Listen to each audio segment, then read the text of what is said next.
Okay. Jadual menunjukkan indeks jualan ensiklopedia tahun 2015, 2017 guna tahun 2000. So sini 2015, alamak.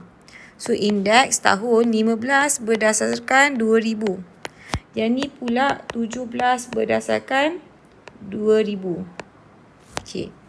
Bila soalan macam ni kan, kita pening, ada 3 tahun. So kita nak buat macam mana? Kita susun ikut tahun yang ada.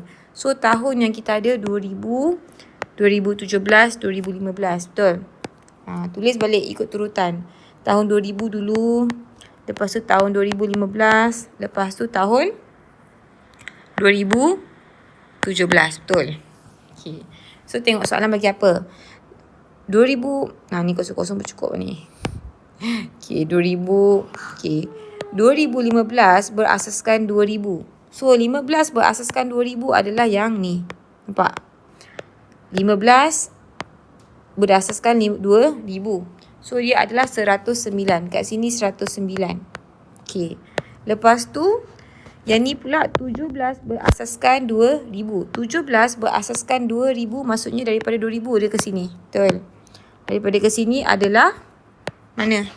Adalah 145. Okay, nampak tak? Yang ni asas yang ni. So dah settle. Mana yang tinggal yang tak ada yang kat sini?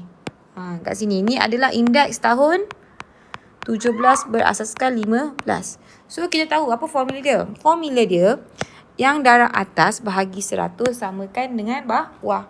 So basically 109 darab dengan indeks 17/15 bahagi 100 dapat 145. Ataupun, okay, indeks 17/15 sama dengan, okay, nampak? Bawah pergi tepi jadi darab 145 darab 100 per dengan, okay, yang atas akan turun jadi bahagi 109. So tekanlah kalkulator tu. So kita dapat, okay, 145 darab 100 bahagi dengan 109. Kita dapat berapa? Dapat 133.03. 133.03.